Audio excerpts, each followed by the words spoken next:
Assalamualaikum warahmatullahi wabarakatuh. Halo semua, welcome back to my channel. Selamat datang ya di channel saya. Masih di Heni Saja Official. Kali ini saya akan menemani kalian belajar akidah akhlak kelas 7 semester ganjil, yaitu yang judulnya adalah memperkuat akidah Islam. Silahkan berdoa terlebih dahulu sebelum belajar dengan mengucap basmalah. Bismillahirrahmanirrahim.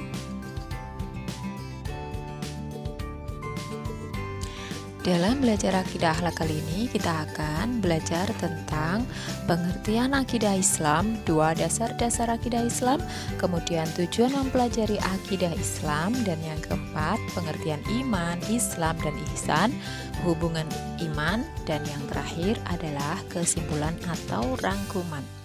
Sebagai generasi emas solih atau solihah, perlu sekali kita memperkuat keimanan melalui pemahaman dan penghayatan terhadap materi akidah Islam.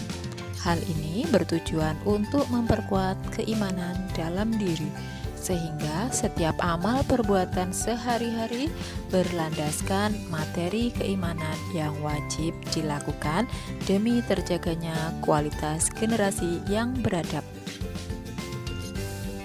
Yang pertama, kita akan belajar tentang pengertian dari akidah Islam. Makna akidah secara bahasa berarti ikatan atau perjanjian. Adapun yang dimaksud akidah adalah janji atau keyakinan kepada Allah Subhanahu wa taala. Menurut istilah, akidah adalah suatu pokok atau dasar keyakinan yang harus dipegang oleh orang yang mempercayainya. Secara umum, akidah dapat digunakan oleh ajaran Islam ataupun akidah di luar Islam, sehingga ada istilah akidah Islam, akidah Nasrani, akidah Yahudi, dan akidah yang lainnya. Dengan begitu, kita juga bisa simpulkan ada akidah yang benar atau lurus dan ada akidah yang sesat atau salah. Maka akidah Islam, al-aqidah al-islamiyah, bisa diartikan sebagai pokok-pokok kepercayaan yang harus diyakini kebenarannya oleh setiap orang yang beragama Islam atau Muslim. Berikutnya yang kedua yaitu dasar-dasar akidah Islam. Dasar hukum akidah Islam adalah Al-Quran dan As-Sunnah. Karena itu akidah Islam bersifat tauqifi, artinya tidak dapat ditetapkan kecuali berdasarkan dengan dalil syar'i yaitu Al-Quran dan As-Sunnah. Sabda Rasulullah Shallallahu Alaihi Wasallam yang artinya, telah kutinggalkan kepadamu 2 perkara, jika kamu berpegang teguh kepada keduanya, kamu tidak akan tersesat selama-lamanya, yakni kitabullah atau Al-Quran dan sunnah Rasulullah, Al-Hadis. Maka apapun yang ditunjukkan Al-Quran dan As-Sunnah harus diimani, diyakini, dan diamalkan dalam amal perbuatan. Sedangkan yang tidak ditunjukkan oleh Al-Quran dan As-Sunnah maka harus ditinggalkan. Yang pertama, Al-Quran. Al-Quran adalah firman Allah Subhanahu wa taala yang diwahyukan kepada Nabi Muhammad sallallahu alaihi wasallam dengan perantara malaikat Jibril. Melalui Al-Quran inilah Allah Subhanahu wa taala menuangkan firman-firman-Nya berkenaan dengan konsep akidah yang benar yang harus diyakini dan dijalani secara mutlak dan tidak boleh ditawar oleh semua umat Islam. Di dalam Al-Quran banyak terdapat ayat-ayat yang berisi tentang tauhid. Di antaranya adalah Quran Surat Al-Ikhlas ayat 1 sampai dengan 4 di atas. Dan masih banyak lagi. Yang kedua, al-hadis. Hadis ialah segala ucapan, perbuatan, dan takrir atau sikap diam Nabi Muhammad SAW. Islam telah menegaskan bahwa hadis menjadi hukum Islam kedua, yaitu setelah Al-Quran, baik sumber hukum dalam akidah maupun dalam semua persoalan hidup. Hadis dijadikan dasar hukum kedua setelah Al-Quran, dikarenakan yang pertama, semua yang disandarkan kepada Nabi Shallallahu Alaihi Wasallam adalah wahyu dari Allah, bukan sekedar pertuntutan nafsu saja. Yang kedua, Allah Subhanahu Wa Taala telah memberi petunjuk kepada manusia agar mengikuti kebenaran yang disampaikan Rasulullah Shallallahu Alaihi Wasallam.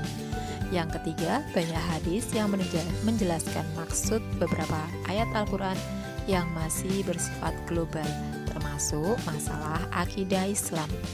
Yang ketiga, yaitu tujuan mempelajari akidah Islam untuk memupuk dan mengembangkan dasar ketuhanan yang telah ada sejak manusia lahir. Yang kedua, untuk menghindarkan diri dari kemusyrikan. Yang ketiga, untuk menghindarkan diri dari pengaruh akal pikiran yang menyesatkan. Dan yang keempat, memupuk dan mengembangkan dasar ketuhanan yang ada sejak lahir. Dan yang kelima, menghindarkan diri dari pengaruh akal pikiran yang menyesatkan. Yang keempat, pengertian iman, Islam, dan ihsan. Yang pertama adalah pengertian dari iman. Menurut bahasa artinya percaya, sedangkan menurut istilah iman itu artinya adalah membenarkan dengan hati, mengucapkan dengan lisan, dan dilaksanakan dengan anggota badan atau perbuatan. Jika seseorang sudah mengimani seluruh ajaran Islam, maka orang tersebut sudah dapat dikatakan mukmin atau orang yang beriman.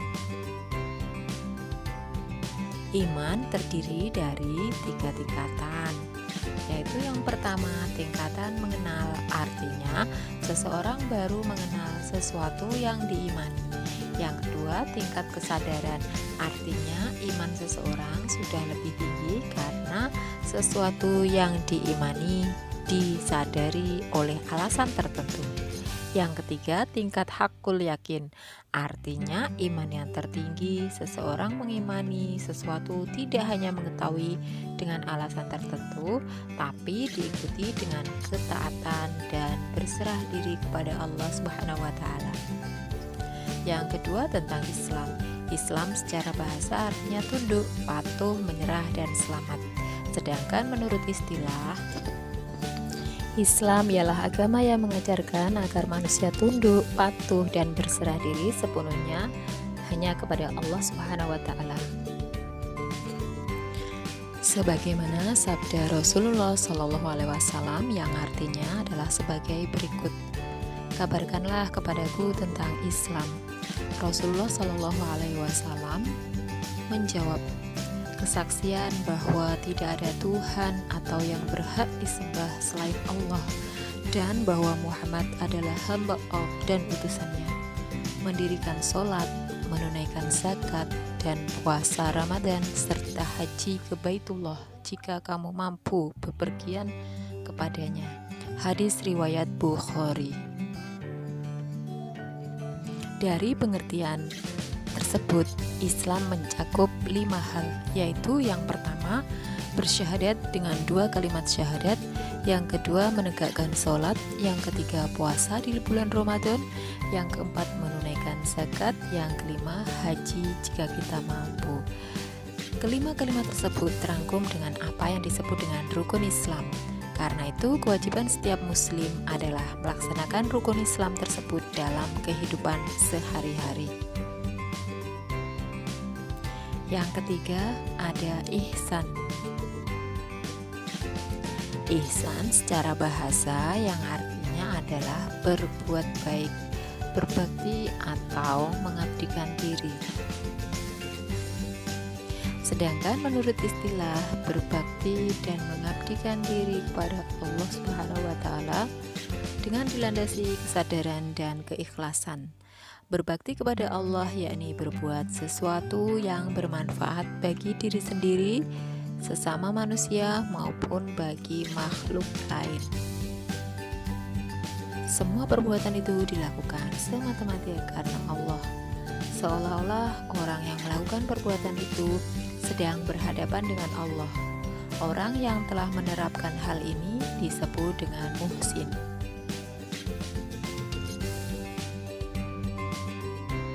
Ihsan ada 4 macam, yaitu diantaranya adalah yang pertama, ihsan terhadap Allah. Yang kedua, ihsan terhadap diri sendiri, ihsan terhadap sesama manusia, dan yang keempat adalah ihsan terhadap makhluk lain atau alam lingkungan. Hubungan iman, Islam, dan ihsan. Hubungan iman, Islam, dan ihsan tidak bisa dipisahkan satu dengan yang lainnya. Artinya, jika seseorang mengakui berakidah kepada Allah atau sebagai muslim, maka harus ada 3 unsur pokok ini di dalam dirinya, yaitu iman, Islam, dan ihsan. Ketiganya mempunyai hubungan yang sangat erat. Iman menekankan kepada akidah dan keyakinan atau amal batin. Ilmu yang membahasnya adalah ilmu tauhid, yaitu hal-hal yang diyakini oleh seorang yang mu'alaf atau orang yang telah dewasa yang wajib menjalankan hukum-hukum agama yang terdiri dari ketuhanan, kenabian, dan hal-hal yang sam'iyat atau masalah yang gaib. Islam lebih menekankan amal lahir, tindakan yang nyata sebagai bukti keimanannya. Ilmu yang membahasnya adalah ilmu fikih, yaitu ilmu tentang hukum-hukum syariat praktis yang diwajibkan Allah Subhanahu wa taala untuk dilaksanakan oleh kaum muslimin. Ihsan adalah perwujudan dari iman dan Islam seseorang, sekaligus sebagai cermin kadar iman dan Islam seseorang. Rukun ihsan berisi tentang pelaksanaan ibadah dengan khusyuk, rendah hati, ikhlas, menghadirkan hati, menghadirkan keagungan Allah Subhanahu wa taala, merasa dilihat Allah Subhanahu wa taala baik ketika diam maupun bergerak. Ilmu yang membahasnya adalah ilmu tasawuf, yaitu tentang ilmu akhlak batin yang merupakan hal-hal yang menyelamatkan, wajib dijadikan hiasan oleh seorang hamba, dan hal-hal yang merusak yang harus ditinggalkan untuk meraih akhlak yang terpuji. Rangkuman. Akidah Islamiyah adalah pokok-pokok kepercayaan yang harus diyakini kebenarannya oleh setiap muslim. Dasar akidah Islamiyah adalah Al-Quran dan Al-Hadis. Yang ketiga, pondasi akidah Islamiyah adalah keyakinan kepada Allah Subhanahu wa taala sebagai Tuhan yang Maha Esa, Maha Pencipta, dan Maha segalanya. 3 unsur yang tidak mungkin dipisahkan dalam akidah Islamiyah adalah iman, Islam, dan ihsan. Iman adalah bentuk keyakinan, Islam sebagai bentuk ibadah, dan ihsan sebagai bentuk perbuatan baik kepada Allah maupun kepada sesama. Islam dan ihsan adalah implementasi dari keimanan dalam kehidupan sehari-hari.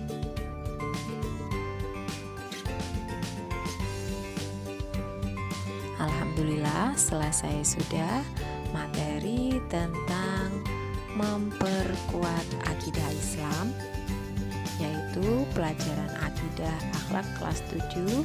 Sebelum kita mengakhiri kegiatan belajar kita hari ini, jangan lupa mengucap hamdalah terlebih dahulu.